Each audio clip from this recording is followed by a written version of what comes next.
Sejam muito bem-vindos ao primeiro episódio do mês de maio do nosso Papo M3 Realidades. A gente está aqui muito empolgado porque estamos dando continuidade, né? E início a um novo mês de muitos papos interessantes. E hoje, meus amores, a gente está com um convidado muito especial. Mas antes, eu preciso lembrar você de conhecer o nosso site. Você não conhece? Vai lá, www.papom3realidades.com.br. Aí você vai estar informado de tudo, sabendo de tudo, com jeitinho, com elegância, coisa que o Papo M3 faz com carinho pra você. Agora, quer saber dos nossos bastidores, novidades aqui do nosso Papo M3? Faz o seguinte, vai lá no Instagram, @PapoM3Realidades. Olha só, deixa eu logo passar aqui o spoiler pra ver se você adivinha quem eu vou conversar hoje. Ele é doutor em Direito Socioambiental, tá? Já é uma peculiaridade também, né, na área do direito. Ele é apaixonado por educação e direitos humanos, olha só. Que coisa! E ele tem buscado aí deixar sua marca de transformação aonde passa. Estou aqui hoje com o reitor da Universidade Estadual de Roraima, professor Edson Damas. Seja muito bem-vindo! Obrigado pelo convite, Evelyn. Apenas fazendo uma correção. Já ia perguntar, gostou da abertura? Adorei a abertura, muito simpática e muito esclarecedora.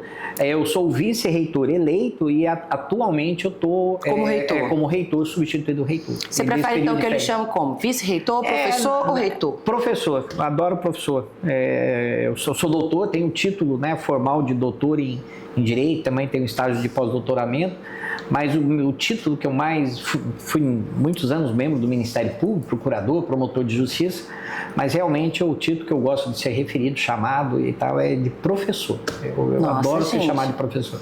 Poxa, gostei disso, cara. Nossa. Professor. A gente já vê a humildade da pessoa por aí. Ó, eu tô sabendo que o senhor não é de Roraima, o senhor é de Curitiba, né? Eu nasci na verdade, eu nasci ali na divisa entre o Paraná e Santa Catarina, é uma cidadezinha pequena, bem na divisa mesmo, chama-se Três Barras. Nasci no interior mesmo, na roça, no interior, meus pais trabalhavam na roça. Então, logo nasci, eles mudaram para essa cidade e abriram um pequeno comércio, um boteco, né, um bar, onde vende cachaças. Tu tinha quantos anos para se meter num negócio desse? Eu lembro desse boteco, eu tinha uns 6, 7 anos de idade, já ajudava meus pais lá nesse boteco. Eu lembro que eu sempre brinco, né, com os amigos em sala de aula, que até hoje eu não sei definir se eu morava dentro do boteco ou o boteco funcionava dentro da minha casa, né? Aquela coisa interior, era tudo misturado, né? Até os clientes muitas vezes entravam na cozinha da minha mãe lá para jantar e tal. Então eu lembro isso, né, muito cedo, a partir dos 6, 7 anos de idade. E ali eu me criei, fiquei até uns 14, 15 anos ali, depois nós mudamos para uma cidade do interior chamada Telêmaco-Borba, no Paraná. Ateliê Macuborba? Telêmaco-Borba. Telêmaco-Borba. Telêmaco-Borba. Legal. É uma cidade onde tem uma fábrica de papel muito grande e tal, né? É uma cidade industrial e é também boteco, né? E ali eu fui convidado, eu conheci o gerente das Casas Pernambucanas. E aí ele me convidou para trabalhar nas Casas Pernambucanas, eu fui ser vendedor das Casas Pernambucanas. Mas menino... Eu fiquei 6 anos lá, até os 19, 20 anos, como vendedor das Casas Pernambucanas, né? Meu pai faleceu nessa cidade. E depois eu fui convidado aí eu fiz carreira dentro das Casas Pernambucanas. Fui vendedor, depois fui subgerente, aí eu mudei para Curitiba, né? Já numa loja maior. Aí fui ser auditor deles, fui gerente, fiquei 10 anos na empresa, né? Caramba! Viajando e fazendo auditoria e tal, até onde eu morei na região de Bauru. E ali eu comecei a fazer direito. Aí me desliguei da empresa, voltei para Curitiba, minha família já estava instalada em Curitiba, aí a gente terminei a faculdade lá, pequeno também comércio. Ainda tinha o barzinho? Não era mais boteco não, era uma loja de uma pequena fábrica de confecção e uma lojinha pequena e tal, né? Muito legal. Com a minha mãe e tal. E terminei e aí fui fazer concurso, fiz concurso para cá, né? Então foi isso que te trouxe a Boa Vista? Foi o concurso, foi o concurso público. Qual foi? Ministério Público mesmo, concurso de promotor, né? Eu vim para cá, fiz o concurso, isso em 93, continuei estudando, fiz o concurso da magistratura, que também passei também, mas eu preferi ficar no MP.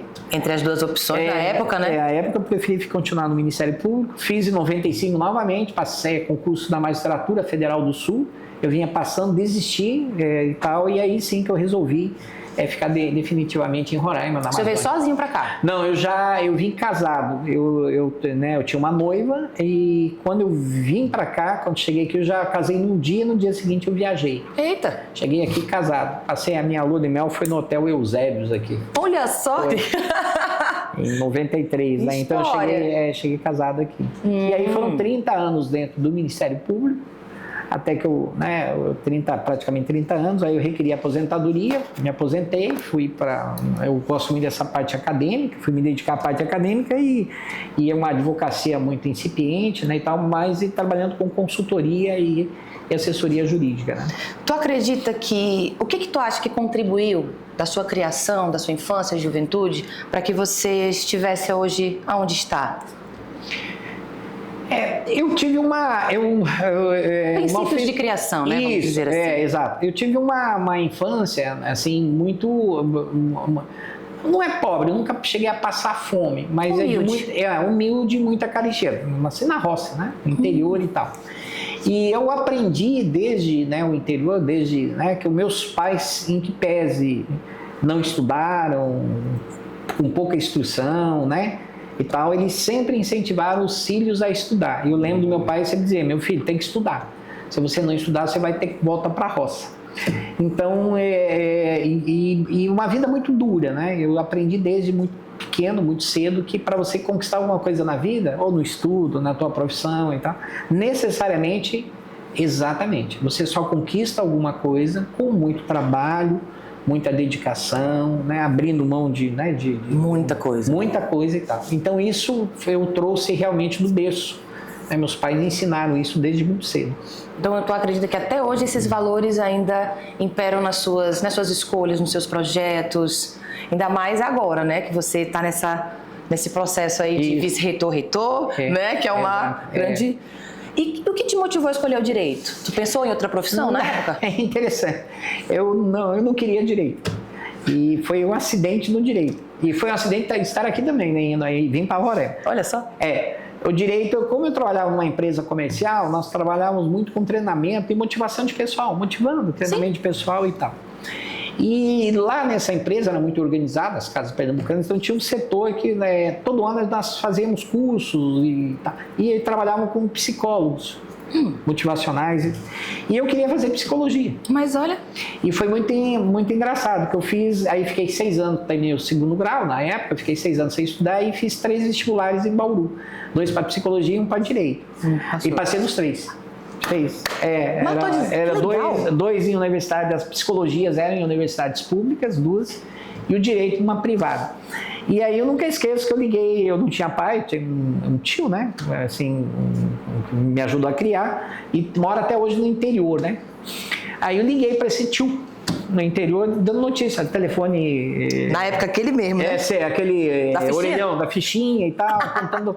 eu nunca esqueço, era um domingo à noite. Falei: tio, eu passei, direi: pô, filho do meu sobrinho, parabéns, qual é o curso? Falei: não, 2 de psicologia, né, e o direito, e agora, segunda-feira, eu vou fazer a matrícula e tal. Aí ele perguntou, meu tio: na roça, gente simples. E que curso você vai fazer? Meu sobrinho disse: não, eu vou fazer psicologia, né, é um curso que eu sempre sonhei, eu estou motivado para isso. Tá? Para com isso, meu sobrinho. Vai fazer curso de homem, rapaz. Você acredita? Acredito.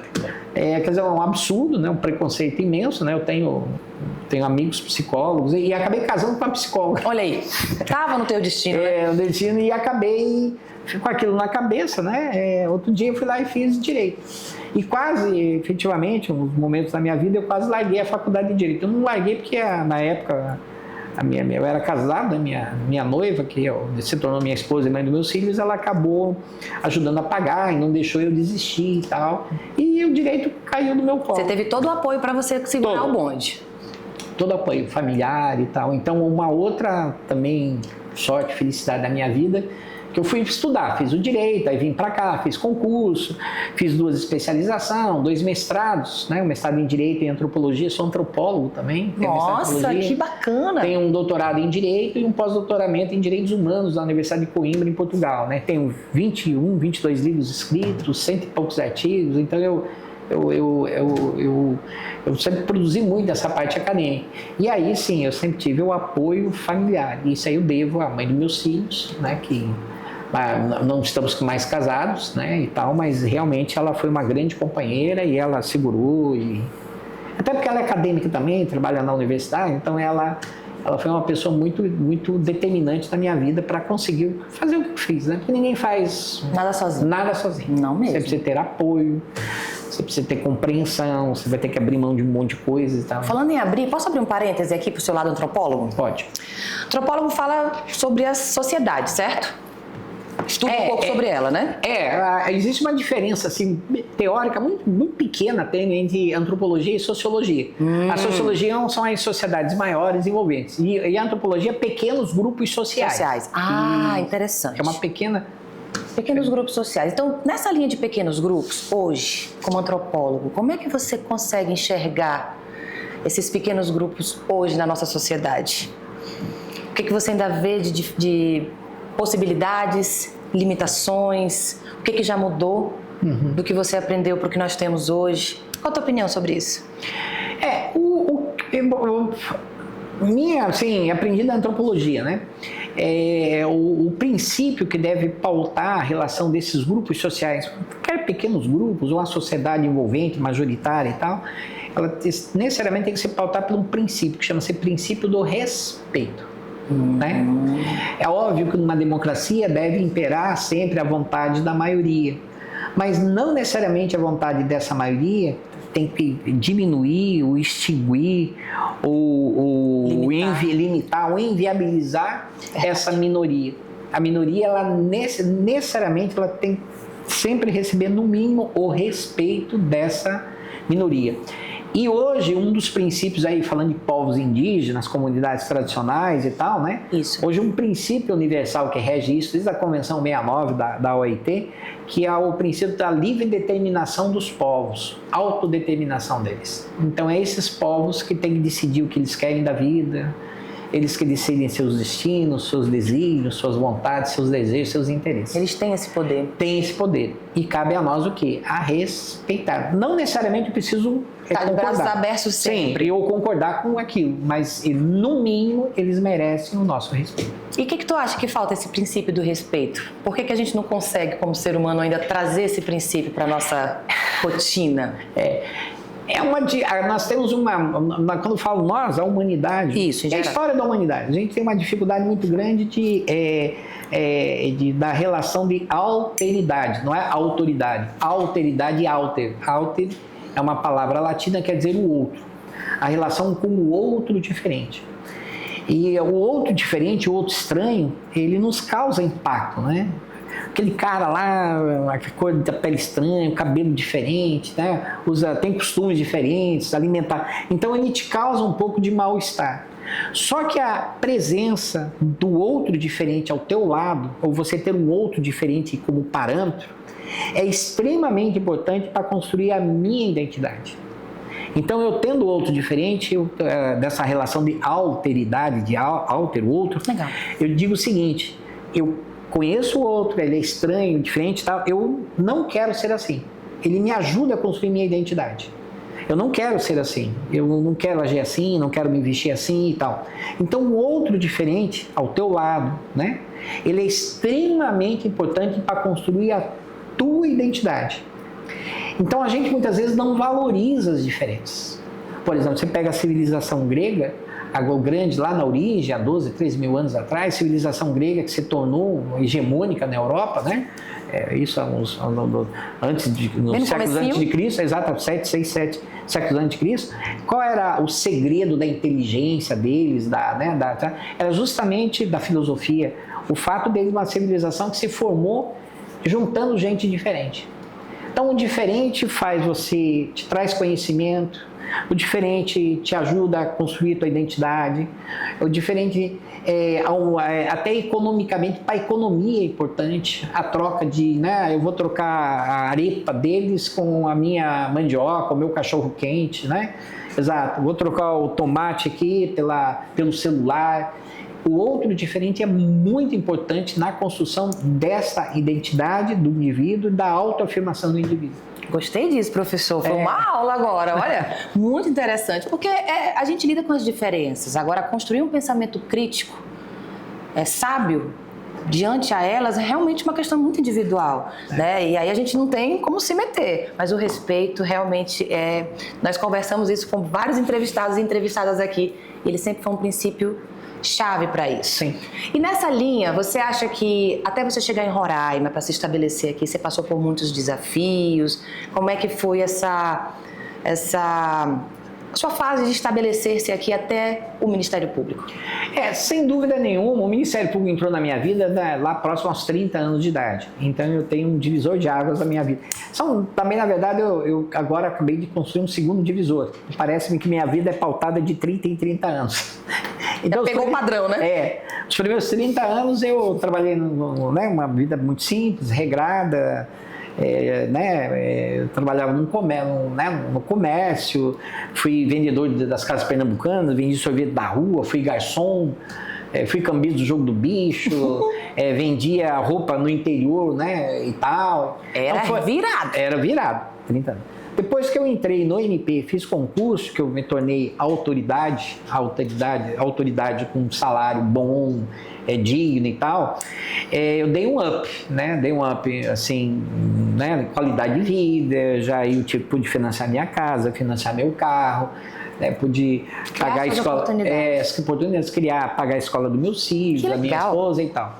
Aí foi legal, foi 30 anos muito regrados também, porque você, como autoridade e um cargo relevante social, você necessariamente tem que ter, você tem que se preocupar com o meio social onde se vive, né? Você tem que ter uma vida assim, social muito limitada, regrada, discreta demais. Você não pode ostentar, né? Você não pode ostentar, ou seja, até para não chocar a tua sociedade, você é um agente de fiscalização, você não pode ir, né? Então, dos 30 próximo aos 60, né? Foi um outro. E depois dos 60, agora eu sou 60, passei dos 60, eu estou aposentado. Agora eu estou me dando ao direito de fazer aquilo que eu gosto, cuidar da parte acadêmica, que é minha paixão, como professor, a parte acadêmica. Eu estou no mercado, né? Estou advogando, dando consultoria, ou seja, agora eu comecei a ganhar um pouquinho mais dinheiro, né? Eu estou bem aposentado, não posso reclamar, minha aposentadoria, eu sou um... Você realizou o sonho todo brasileiro, que é aposentar. E aposentar bem. Realmente. Até, por sinal, eu tenho a consciência e a percepção que eu ganho muito mais do que eu mereço, porque realmente é bem aposentado em relação aos demais brasileiros, né? Agora, depois, a nova fase virando os 30, agora eu pelo menos eu quero me dar o direito de fazer aquilo, né? Realizar os sonhos, ter uma vida mais leve e tal, e também aproveitar o aspecto econômico, né? Você no mercado, ganhando e tal, um pouquinho mais. Né? Não, você chegou aqui já com 2 pés no peito, sendo promotor, né? Para os bacharéis em direito, pessoas que estão estudando direito ou querem estudar direito, sabem que já chegou. Eu queria ser promotora. Antes de também me ficar na dúvida entre direito e psicologia. Eu passei um pouco por isso, até me identifiquei. Só que aí a vida me colocou em outro caminho, e eu também respeitei. E percebi que o senhor também foi se deixando levar. O senhor saiu de vários contextos que o senhor poderia ter até uma personalidade bem difícil, por todos os, vamos dizer assim, as intempéries da sua vida. Aí agora, o senhor pega o Ministério Público, assim, a casa que recebe mais processo e bronca de todos os cantos, todos os lados. Então foram 30 anos também da mente super cheia, né? Como é que foi isso? Primeiro, em que pese a autoridade, mas nunca me subiu assim a cabeça o fato de ser autoridade, poder processar os outros, prender e tal, nunca. Eu sempre me considerei um servidor público, como qualquer outro, né? O juiz, o promotor, o deputado, o governador, todos nós somos servidores públicos. Servidor público no sentido de somos pagos com dinheiro público. E cada um tem a sua função, né? Então, o advogado, a função dele tem que entender uma função digna, defender o seu cliente, mesmo que seja culpado, mesmo que fez e tal. Até por ter um devido processo legal, que seja processado de forma adequada. O promotor, que é um promotor de justiça, não é um acusador sistemático, mas ele é quase que um advogado da sociedade. Então, o promotor é dado o direito do promotor de, havendo indícios, elementos mínimos, tacar uma denúncia, processar, né? e sustentar isso em juízo. O juiz, com a sua função, tem que ficar um pouco distante do promotor e do advogado, ver, né, e tal, e julgar. E aí tem as instâncias recursais e tal. Então, cada um tem a sua função, né? Lá dentro do MP tem os colegas que são promotores, procuradores, mas nós temos um quadro de servidores que pouca gente muitas vezes fala e valoriza, que carregam a instituição nas costas, né? A moça do protocolo, o nosso assessor, o motorista, aqueles o processo, né? Os meninos que alimentam o sistema, que carrega mesmo nas costas as instituições. É mais bronca, né? Exatamente, são esses servidores públicos, né? Que nos criam essa possibilidade de você exercer depois decidir a tua função, né? E todos nós somos servidores públicos. Todos nós. Não é o fato, por exemplo, de eu estar ali, ser o maior salário da instituição, que eu sou o melhor, o mais bem preparado do que o meu assessor ou a moça que lança no sistema, por exemplo, o processo, né? Todos somos, cada um tem uma função. Eu acho que é importante a gente ter consciência disso. Todo mundo é servidor público e cada um tem uma função. Pronto, cada um tem que cumprir bem a função, né? Faz sua parte bem feita que não vai ter problema pra ninguém. Exato. Isso é legal. Eu tenho uma pergunta interessante. Então você acredita que esses motivos de agora estou aposentado, já peguei um monte de bronca no Ministério Público, esses são os principais motivos para você ter optado pela academia? Não. Não. A academia, ela surgiu, né, a vontade da academia, da aula, da docência, foi lá no finalzinho da faculdade de Direito. De Direito, né? E lá na minha faculdade, no último ano, 1 ano e meio, lembra, a faculdade tinha uma função que chamava-se monitor. Então, os professores podiam escolher alunos para fazer o trabalho de monitoria. O que eram? Eram aqueles assistentes do professor, para ajudar a preparar a aula, material, e muitas vezes até participava das aulas e acabava dando aula. E eu fiz um processo de monitoria, passei, e eu tive a oportunidade de um grande professor, que é hoje meu amigo pessoal há muitos anos, o professor José Eduardo Vieira, um auditor auditor da Fazenda Nacional, né? Esse auditor foi um grande professor de direito tributário, nossa, eu adorava ele, e foi ele que acabou me despertando. Eu fui monitor dele, e aí eu comecei a gostar e tal. E quando eu cheguei aqui em 93, eu já cheguei dando aula. Dei aula na universidade, dei aula lá nas particulares, eu sempre dei aula.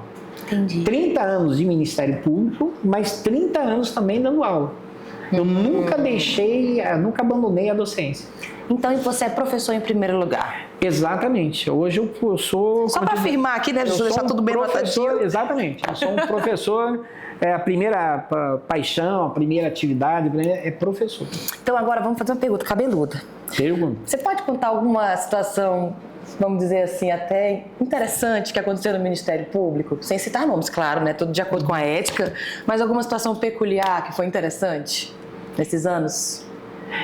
A função do promotor, principalmente como órgão de acusação, porque o promotor ele tem a parte do criminal, que é a órgão de acusação, e tem aquelas promotorias, que são umas promotorias assim, mais light, que eu particularmente trabalhei muito com a promotoria ambiental, eu trabalhei no consumidor, muito em probidade administrativa e tal. E quando eu cheguei aqui, um fato bem interessante, fui trabalhar no interior em Caracaraí. E eu cheguei, Caracaraí, acho que era em 94, se eu não me engano. Promotor, muito jovem, né? A gente querendo o mundo nas costas. Querendo fazer tudo, resolver o problema de todo mundo e tal. E eu nunca esqueço que eu cheguei lá em Caracaraí e um dos primeiros casos que aconteceu, chegou um menino, acho que ele viria ter uns 12, 13 anos, menino, sim, que vivia aprontando pequenos furtos, né, bebendo e tal, era cliente lá da promotoria. Cliente da... Ele vivia, toda semana estava lá esse menino. E era um promotor e tinha uma juíza na época e tal.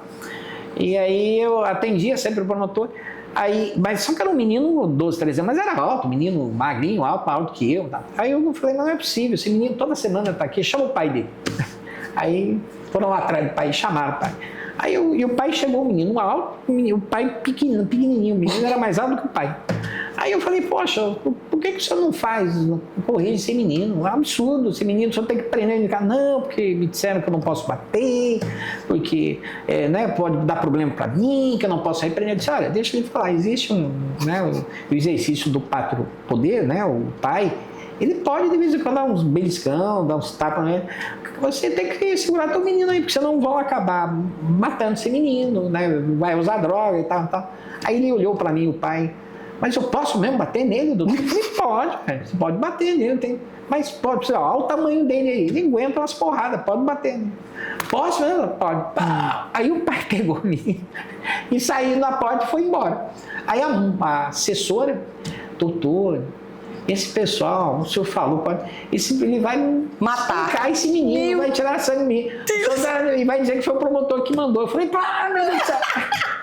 Saí correndo atrás dele lá, o guarda, tá? Chama ele de novo, tá? Foram lá no meio da rua e chamaram ele. Voltou o pai e o menino, né? Eu disse, e agora, como é que eu vou fazer, né?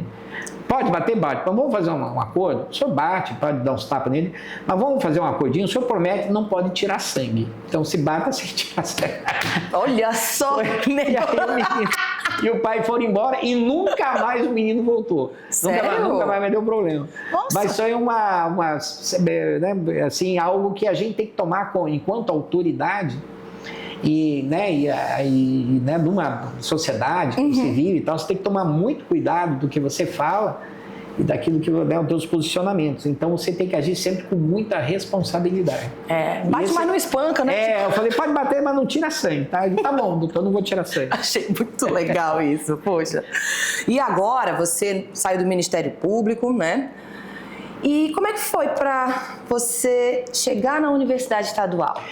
Eu fiz o concurso da Universidade Estadual de professor, eu cheguei a ser professor da Federal, cheguei professor das particulares aqui, da Federal pedi exoneração, saí, até não deu certo da Federal, porque era dedicação exclusiva, eu era promotor, então não queria criar problema com os colegas e tal, e dei muito aula nas particulares aqui fora também, em Manaus, e aí eu fiz o concurso em 2018 na Universidade Estadual, né, concurso público, minha banca veio toda de fora, inclusive, né, não eram professores de fora, de outros estados, e aí eu acabei passando. Então, a partir de 2018, comecei a lecionar lá na universidade, né?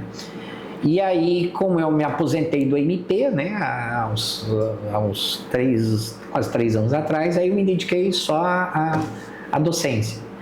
E agora, um ano e pouco atrás, concorrimos, né, montamos uma chapa da reitoria, né, porque o processo de escolha do reitor da universidade é um processo democrático, ele passa internamente dentro da universidade, é uma eleição, onde votam os professores. Fechada, né? Fechada. Votam os professores, os servidores e os alunos. Tem pesos proporcionais e tal, monta uma lista tríplice e encaminha para o governador e o governador escolhe. Então, nós montamos uma chapa, o professor Cláudio Delicato, né, que é o reitor, encabeçou a chapa, eu fui o vice dele, nós ganhamos a eleição, fomos a chapa mais votada e o governador pegou e nos nomeou, né, isso em março do ano passado, né, hoje nós temos, março de 2024, então a gente está um ano e pouquinho na universidade administrando. Então agora a gente vai ter que tocar no assunto cabeludo, porque a gente está falando da Universidade Estadual e a gente aqui de Boa Vista ficou lendo algumas informações. O que o senhor pode contar para a gente desse processo, dessa transição, que é uma situação delicada para a universidade, delicada para o senhor, para os servidores, para os alunos, acaba de quebra para a nossa sociedade também. Sim. Então, queria que o senhor pudesse falar alguma coisa a respeito sobre todas essas notícias, do que a gente pode entender do que está acontecendo e do que pode vir, né? Já que o senhor tem mais consciência da lei e dos processos do que eu. É que o destino, né, felizmente ou infelizmente, né, de um membro do Ministério Público acostumado, porque essas operações de polícia, processos, né, improbidade, de irregularidades, eu fiquei 30 anos da minha vida fazendo isso, né? E exatamente agora, depois que eu aposentei, entrei numa instituição que está passando por esse processo interno. Então quis o destino que isso acontecesse. Ou felizmente ou infelizmente, né? Por quê? São colegas, são amigos e colegas, né, que são citados e tal, e é um processo que necessariamente tem que dar uma satisfação para a sociedade, né? A universidade ela não pode Eu falo, eu sou, né, eu faço parte da universidade, e posso te falar que, sem dúvida nenhuma, a grande maioria da universidade são todos honestos, corretos, todo mundo quer fazer a coisa certa, né, não concorda com irregularidades, isso eu posso te atestar, né? Então esse é um primeiro ponto. Então não é só vocês que causam indignação, a nós. Né? Alguns colegas em que pese eu ter orgulho de estar na universidade, mas tem colegas que muitas vezes se sentem envergonhados com as notícias em páginas policiais. A universidade ela tem que aparecer para a sociedade, mas com boas notícias, o ensino, a extensão, promovendo cursos, promovendo, né, coisas, né, chamando a sociedade para dentro da universidade, ensinando e tal. Não é legal você ter a tua instituição, a tua universidade constantemente, de vez em quando, constando nas páginas policiais. Nem um pouco.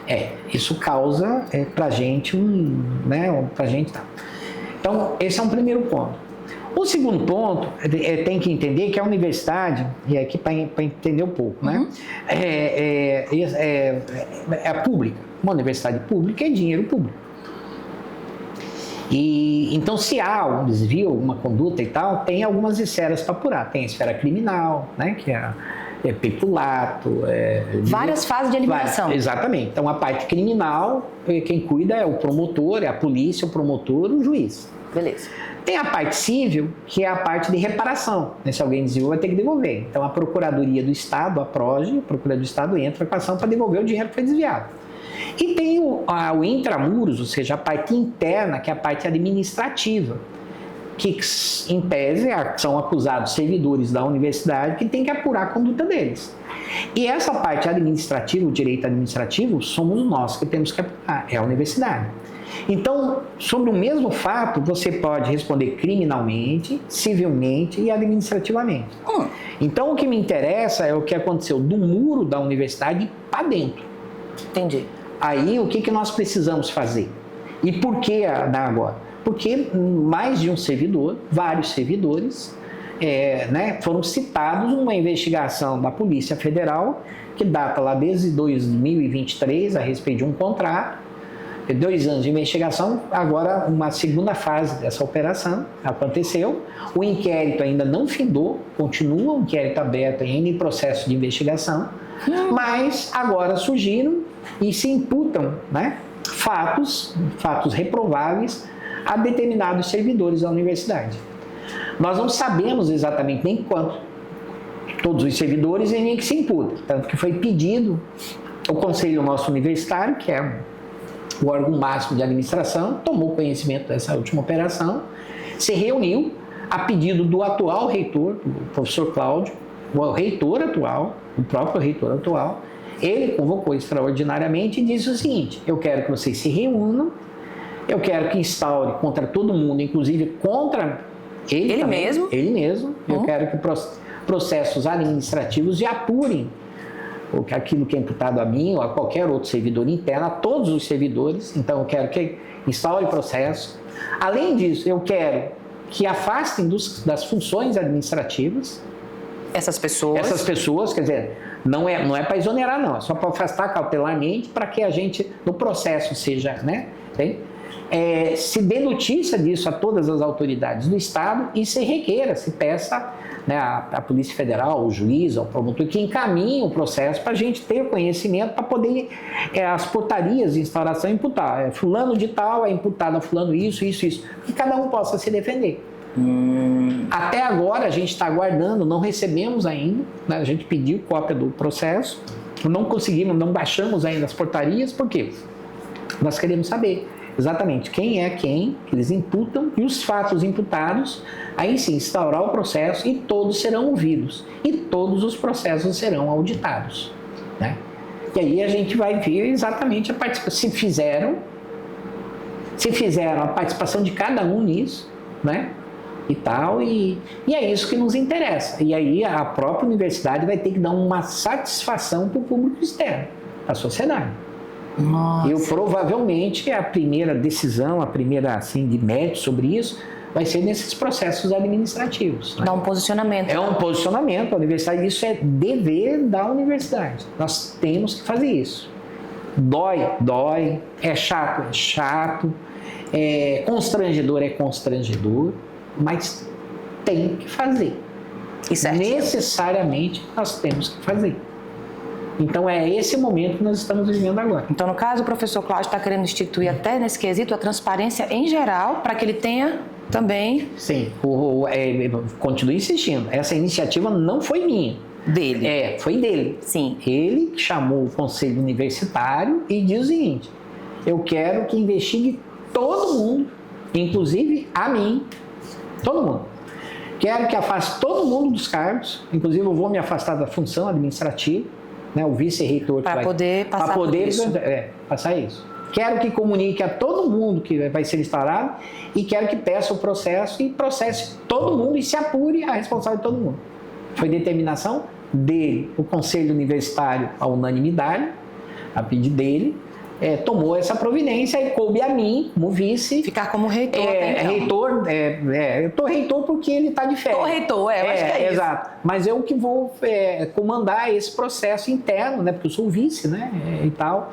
Esse processo de apuração interna lá, com as comissões, a gente vai criar comissões processantes e tal. E aí, onde é que entra a tua experiência do Ministério Público para essa situação? Pois é, aí que vem Aí vem aqueles 30 anos. Os 30 anos de cabelinho, né, branco, grisalho, são os 30 anos de experiência, né? Eu trabalhei 30 anos, eu apurei aqui o caso da Codesaima, muitos anos atrás. Nossa, Gafanhoto também? Também, nós trabalhei no Gafanhoto, casos de nepotismo, né, casos contra várias autoridades. Então você está em casa, praticamente, assim, resolvendo o problema. Esses 30 anos, né, o fato de vir de uma instituição que tinha por dever funcional fazer isso, né? Sim. E essa experiência, realmente, isso não é que facilita, não. De jeito nenhum, é desagradável, mas te dá, assim, uma experiência e te dá o discernimento do que tem que ser feito. E eu tenho muito claro na minha cabeça o que tem que ser feito. Engraçado como as coisas se organizam na vida, né? Pois é, eu imaginei que aposentado, ia ficar viajando, ia ficar namorando, ia ficar curtindo a vida, ia ter tranquilidade, no fim... Só que não. Caiu no colo. Mas você vai desenrolar isso rapidinho, espero que tudo isso... Que você também, que esteja do outro lado, esteja consciente do que está acontecendo. Porque a gente pega, assim, às vezes, as espectadoras falando isso. É nosso imposto, estou aqui pagando R$20 no café, ó, pessoa aí pegando dinheiro, e agora? Cadê essa justiça? Então é bom a gente ter esse... Todo mundo fala assim, né? A gente conhece aqui as pessoas, né? Então, como é que a justiça está trabalhando? Como ela está encaminhando isso? Como pode se resolver? E para os funcionários, o que o senhor tem sentido? Como é que está o clima aí entre os servidores, os funcionários e os alunos no meio de tudo isso? Depois dessa reunião, dessa decisão do Conselho Universitário, o próprio reitor, o professor Cláudio, convocou uma reunião no auditório 2 dias depois, exatamente no dia 16 de abril, e convidou todo mundo, a comunidade universitária todinha, todos os professores, todos os servidores e os alunos no auditório da universidade para explicar e para a gente debater isso, às claras. E ele abriu, eu lembro disso, ele abriu essa reunião dizendo o seguinte: foi deliberado, lá nós vamos fazer isso, e eu estou convocando todo mundo para, de uma maneira democrática, clara e tal, tentar explicar, a gente conversar o que vai ser feito aqui. E aí rolou. Para dar aquele ciente, né? Ciente de todo mundo e tal, aí foi, todo mundo se manifestou, todo mundo, de uma maneira, assim, democrática, cada um, né? Expressou a sua vontade, né?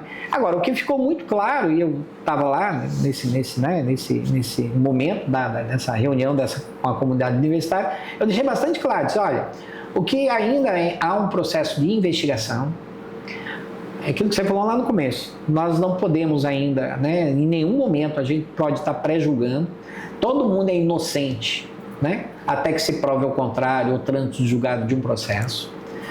Muitas daquelas pessoas que eu conheço ali, eles sequer tiveram conhecimento do fato que eles são. Então agora vai ser a primeira vez que eles vão enfrentar o mérito daquilo que elas são acusadas, vão ter todo o direito do mundo de explicar o ato de cada um, o que cada um fez, justificar se fez ou não fez, né?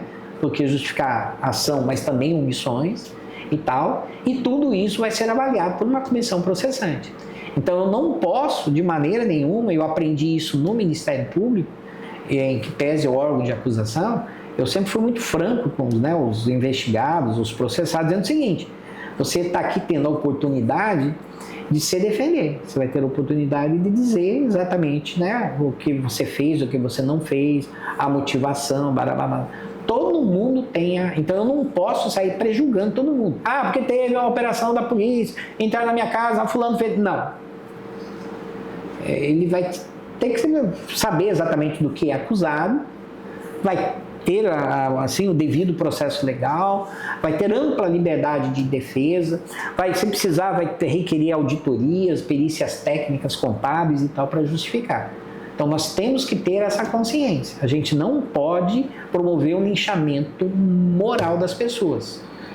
É essa a preocupação nossa. É o que deixa tudo mais delicado, né? Exatamente. Então, os servidores sabem disso, né? A gente está querendo exatamente internamente dizer isso. Todo mundo vai poder se defender e esclarecer. Esse final de semana eu estou sabendo que vai rolar o vestibular. Que Sim. Meu cunhadinho vai fazer, eu estou orando para que ele passe, orando muito. Então, essa questão de esperança, né? Quando a gente fala em vestibular, são pessoas que têm esperança em um futuro profissional, em se descobrir também no meio do caminho, que a gente também conhece muitos alunos que estão ali meio que de gaiato, mas depois se encontram na profissão. Como é que o senhor, nesse momento, como reitor, pretende instituir essa esperança, essa confiança nos alunos de que o ensino continuará seguindo a linha pedagógica que tem que seguir mesmo, de ensino? Esse vestibular, em particular, nos trouxe muita alegria internamente da universidade. E eu vou explicar. Era para ter ocorrido esse vestibular no final do ano passado. Nós suspendemos o vestibular. Nós recebemos algumas denúncias internas, que está sendo investigado, de vagas. De outro assunto? Não, sobre o vestibular. Ah, tá. Entendi. Os órgãos estão fiscalizando. Nós pegamos, suspendemos, porque o vestibular era feito, aplicado pela uma comissão interna nossa de vestibular.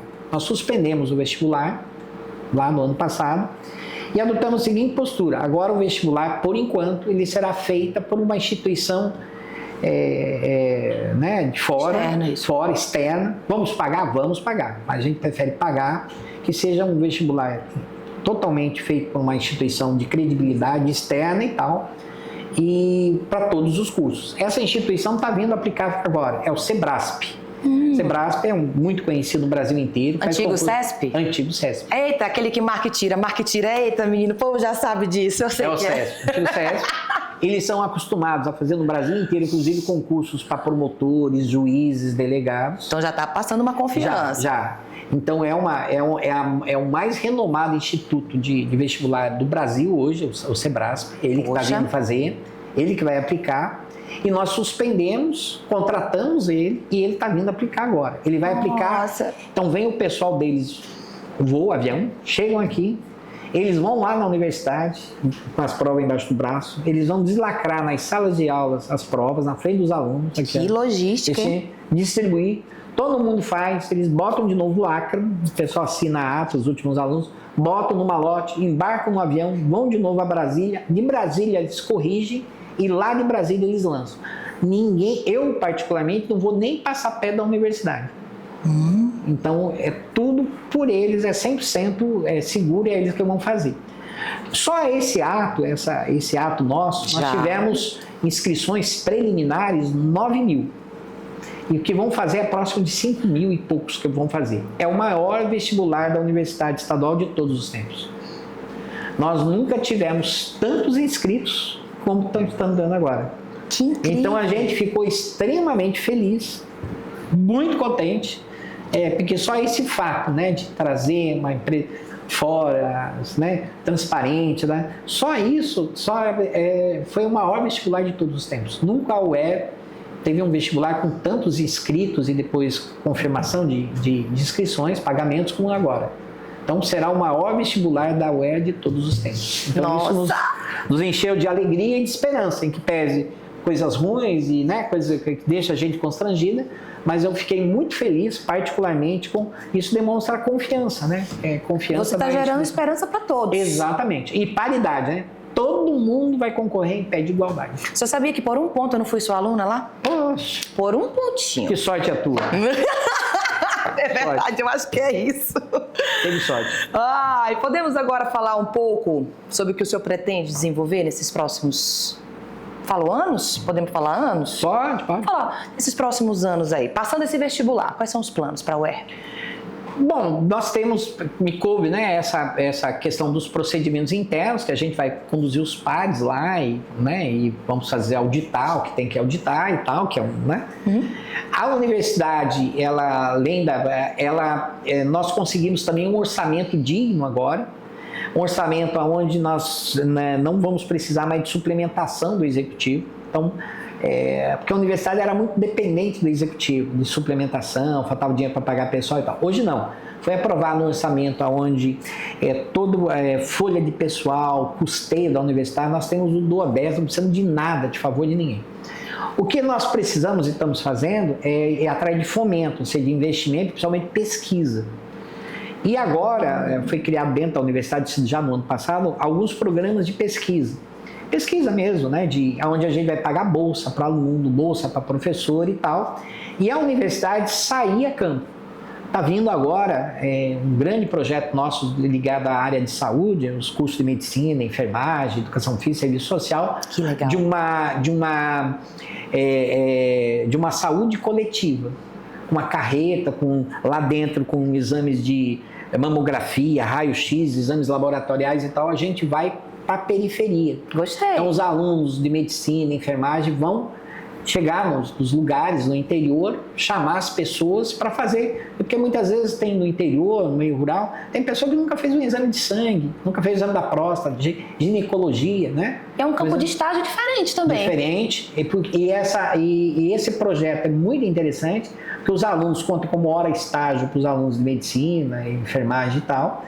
E também vai atender a população, vai trazer para o SUS, é importante, e nós teremos, e aí vamos criar dados, né, primários e tal, levantamentos de diagnósticos de doenças, né? Poxa, bacana. Então é um projeto muito legal que a gente vai implementar ainda a partir do segundo semestre. Temos um projeto, já há algum tempo funciona, mas agora atendendo a população, a melhor idade, os velhinhos, né, que é o MAIA, que é o nosso núcleo de atendimento lá, especial, atendendo a população da maior idade, né? Os idosos. Os idosos. Podemos falar assim? Exato. Que é um projeto muito lindo, né?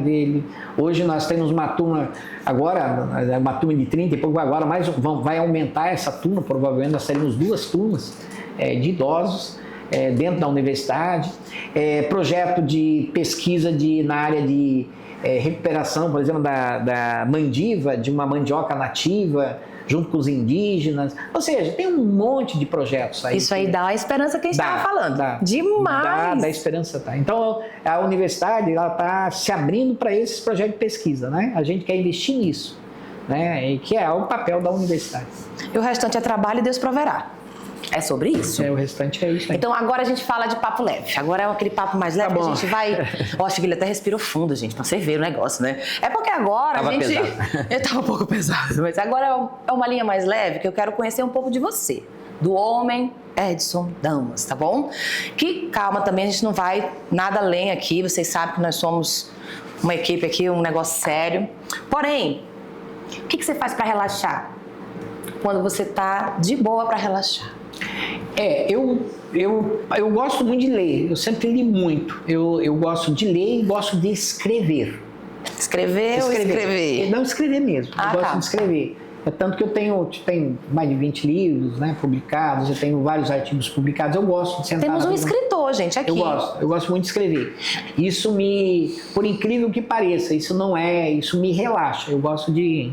Sento e já, né, para estudar para concurso, os mestrados que eu fiz, doutorado, eu amanheci vários dias amanhecendo, escrevendo, estudando.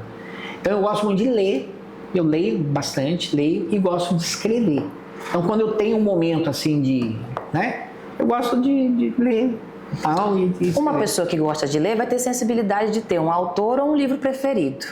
Qual no momento para você? Aí que tá o negócio. A minha pra leitura... hoje. Pra hoje. Porque, querendo ou não, livros... São livros, né? Exato. Não tem pra onde fugir.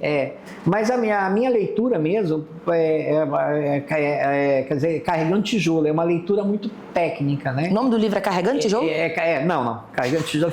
Eu estou dizendo que os livros que eu leio são livros eminentemente técnicos. Eu tenho uma linha de pesquisa minha que chama-se socioambientalismo. Então eu gosto muito de ler antropologia, textos técnicos de antropologia, eu gosto de textos técnicos de direito e tal. Então a minha leitura é eminentemente técnica, né? Então alguns autores, por exemplo, Sociedade contra o Estado, Pierre Clastres, eu gosto de ler.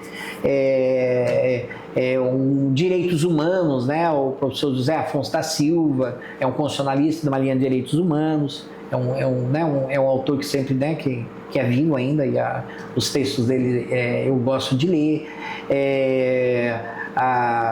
O Carlos Frederico Marés de Souza Filho, né, que é sobre direito socioambiental, escreve sobre indígena, eu também gosto muito de ler. Então o direito não saiu de você ainda? Não. O Paulo Santilli, a Nádia Farage, que escrevem muito sobre a região. O Paulo Santilli escreve sobre os indígenas lavrados, a Nádia Farage é a mesma coisa. Gente, que leque é esse?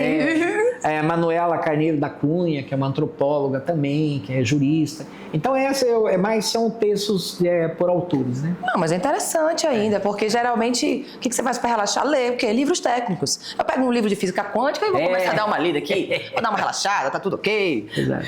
Então, já que você é do Sul, né? Curitiba? Eu sou paranaense. Você é do Curitiba. Sul? Bota Sul lá. Pronto. Então, se você é do Sul, qual comida do Norte que você mais gosta? O sabor do Norte. Eu adoro peixe. É engraçado, né? Eu não conhecia, até os 30 anos de idade, eu comia peixe da água salgada do mar, né? Sempre gostei de peixe. Mas quando eu conheci o peixe da Amazônia, o tambaqui, dourado, é maravilhoso. O peixe daqui é o melhor peixe do mundo. Por isso que os gringos, o pessoal vem cá, adoram um tambaqui, uma trinchana recheada, né? Eu gosto da caldeirada. Eu adoro peixe. Eu sou um cara que come muito peixe. Se roraimou no peixe aqui, né? Peixe. E se você pudesse escolher a trilha sonora para sua vida hoje, com tudo que você viveu, uma música que caracterizaria a sua vida agora, qual seria? Eu não sou lá de música. Até por sinal, o pessoal diz, eu nem sou muito de ouvir música, né? Mas tem uma música, Clara Nunes, que aí em homenagem à minha, assim, que ficou na minha antiga, Clara Nunes já morreu e tal, mas que lembra a namorada, né? Que é a morena de Gola que leva o chocalho amarrado na canela. Será que ela mexe no chocalho? O chocalho aqui, mexe com ela. Em homenagem à namorada, que é uma morena linda, é uma macuxi. Tá apaixonada. É apaixonada. Eu brinco que é minha cabocla, né? Eu chamo ela de cabocla, ela me chama de meu velho. E é engraçado isso, porque a minha mãe era viva e minha mãe brigava quando ela conheceu. Minha mãe faleceu uns 2, 3 anos atrás e ela conheceu a atual namorada. E ela brigava comigo, ela já fica chamando a moça, né, cabocla, isso é pejorativo e tal. Mas não, porque quando há uma diferença de idade entre eu e ela, eu sou 60, então ela tem 30, ela tem a metade da minha idade. E quando a gente começou a namorar, né, eu dizia pra ela, poxa, Thaís, o nome dela é Thaís. Oi, Thaís. Beijo linda, falando da gente aqui. E aí quando nós começamos a namorar, né, eu dizia pra ela, eu falei, pô, você é uma menina, e é uma mulher muito bonita, Thaís é uma mulher bonita. Pô, você é um velho, você pode namorar um garotão, um menino de academia, o que você quer saber de mim, e tal e tal. Então eu dizia pra ela que eu sou muito velho, é a minha fragilidade em relação a ela, que eu sou velho pra ela. E ela, do outro lado, ela dizia pra mim, eu sou uma cabocla, ela falava, eu nasci em Iracema, ela não fez faculdade, terminou o 2º grau, né? Há uma diferença muito entre eu e você é mestre, doutor, você escreve isso aqui, eu sou uma coitada do interior, eu sou uma cabocla, a fragilidade dela. Aí o que nós resolvemos? Já chutou o pau da barraca das fragilidades. Ela me chama de meu velho e eu chamo ela de minha cabocla. A diferença está nos olhos de quem vê. Bem, então somos extremamente felizes, né? Eu e ela, a gente se dá extremamente bem. Né, assim, quase não são opostos, né? Eu venho de uma vida acadêmica, autoridade, intelectual. Uma ótima influência para ela. E ela vem lá da Iracema, do interior, né? Traz aquela calmaria. Calmaria, meu porto seguro, ela que... Peguei a manha já. Exatamente. Então é em homenagem à minha cabocla. Que lindo! Tá vendo que a gente tem um homem apaixonado? Que é uma delícia. Um velho apaixonado. Vou deixar isso só pra você. Não vou chamar de velho, não. Agora eu vou fazer umas perguntas bem objetivas pra você me dar respostas rápidas. É nosso momento sem roteiro. Um valor que guia suas decisões. Valor que guia minhas decisões é caráter. Um lugar especial em Roraima. Minha cama. Uma liderança que você admira. Davi Copenaua Yanomami. É o homem mais são indígena, líder do povo Yanomami. É o homem mais sábio, uma liderança, é um homem que eu mais admiro hoje atualmente. Davi Copenaua Yanomami. Vamos anotar aqui, gente, para botar de Ele convidado. tem um livro que chama-se A Queda do Céu. Só pesquisar, bota Davi Copenaua Yanomami no Google, vocês já vão ver de quem eu estou falando. Que legal. É o mais ilustre roraimense. Tá. Davi Copenaua Yanomami é amigo do príncipe Charles, é amigo do rei da Noruega. O rei da Noruega veio aqui, foi tomar banho com ele lá no Demini. Ele frequenta os fóruns da ONU. O Davi escreveu esse livro, ele é um best-seller. Ele lançou o livro A Queda do Céu, ele lançou esse livro primeiro foi na França, depois lançou na Alemanha, na Itália, lançou nos Estados Unidos e no Brasil, pela Companhia das Letras. É um fã. Esse cara é um roraimense, é o mais ilustre. E outra coisa, ele é doutor honoris causa de várias universidades do Brasil, inclusive da nossa, e ele é o único, ele faz parte da Sociedade Brasileira de Ciência. É o único roraimense que faz parte da... É um índiozinho desse tamanho e fala pouquíssimo português. É o homem mais sábio, é o mais ilustre roraimense. Davi Copenaua Yanomami. Tô curiosa para conhecer esse homem. Bote no agora. Google, é roraimense. Que Deveríamos todos ter orgulho desse homem, dessa grande liderança. E ter conhecimento sobre ele, né? É um xamã, é um homem especial.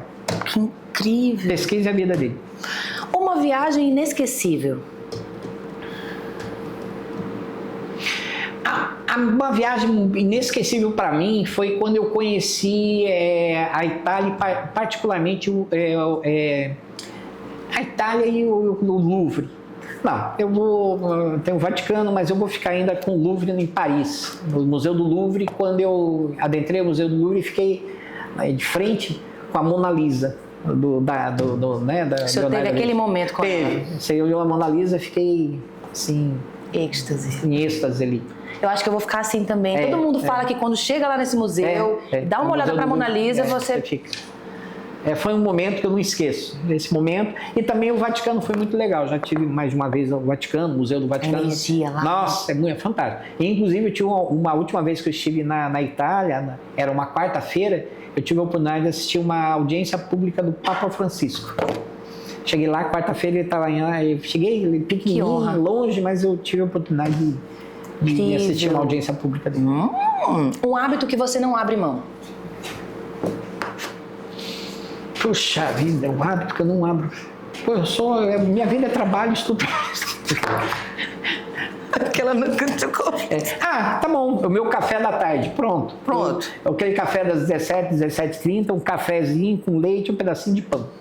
Quase um britânico, né? Aquele chazinho da tarde. Chazinho, cafezinho e um pedacinho de pão. Um conselho que você leva sempre com você. Seja feliz. Eu acho que e aqui eu aprendi um pouco com Aristóteles, né? Aristóteles diz que nós só temos uma razão de estarmos aqui, sermos felizes. Ser feliz. Eu acho que a gente tem que viver com as pessoas com que você gosta. Você tem que fazer aquilo que você gosta, que você, né? Ser feliz. Seja feliz. Na pobreza, na riqueza, na solidão, no meio da multidão. Felicidade. Seja feliz. Um sonho que ainda pretende realizar. Eu cheguei e fiz coisas que eu jamais imaginava que ia ter, ia chegar e ia fazer.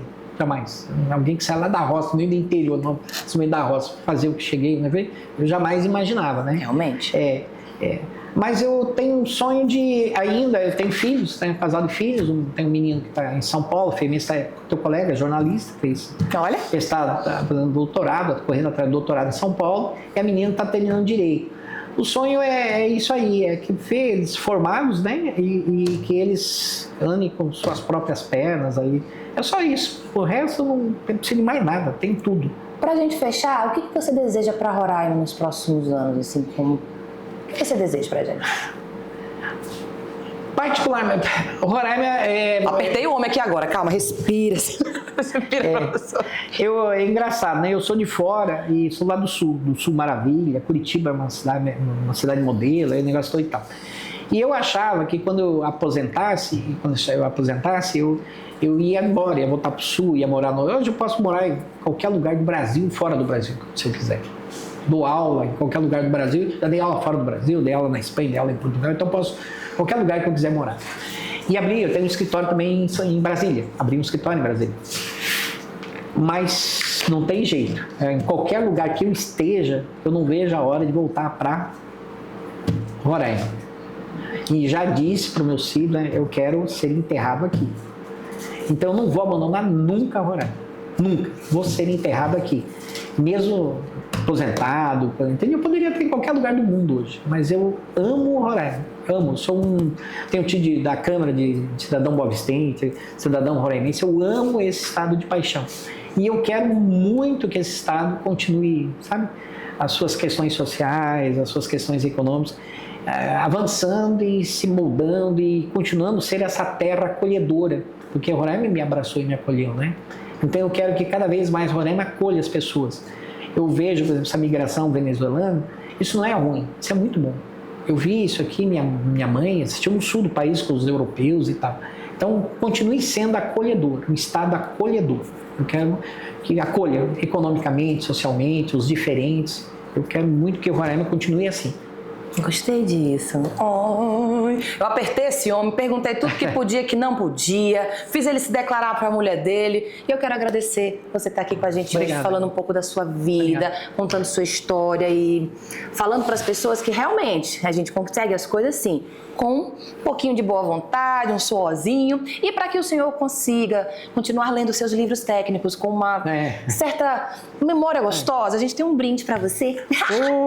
Olha a caneca. A canequinha. Pro meu café da tarde, olha aí, pronto, né? Para o senhor lembrar dessa conversa. Obrigado. Claro que vai estar no YouTube, você vai dar uma olhada, né? Mas que o senhor lembre desse sentimento que a gente trocou aqui hoje, né? De informação, de um pouquinho uma parte técnica, um pouquinho do seu coração, das coisas, e tudo para mostrar que não é um cargo que faz a pessoa, é a pessoa que se faz. E hoje o senhor fez isso com a gente aqui. Não, muito obrigada. Agradeço. E lembrando, né, a vida da gente, a felicidade está na simplicidade, né? Eu acho que o maior exemplo nós tivemos agora do Papa Francisco, né? Nossa, ainda estou sentida com isso, exatamente. Não vou mentir. Então, a felicidade está na simplicidade. Simplicidade é o segredo da vida.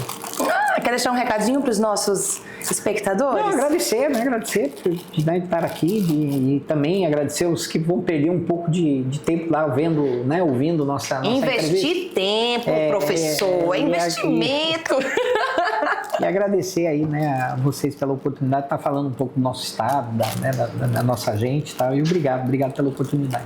Nós que agradecemos, viu? Hoje a gente conversou com o professor Edson Damas, tiramos muitas dúvidas, entendemos um universo até peculiar de muitas questões que aqui em Roraima estamos tendo que lidar, né? E é para isso que serve o Papo M3 Realidades, para te informar, para te deixar ligado de tudo que está rolando por aqui. Para você saber disso e muito mais, não esquece de seguir a gente, tá? Aqui no YouTube, dá logo seu like, se inscreve para ficar sabendo das novidades e não esquece também de acompanhar a gente nas redes sociais. É sempre um prazer estar levando boas informações para você. Até o próximo episódio, viu? Tchau, tchau!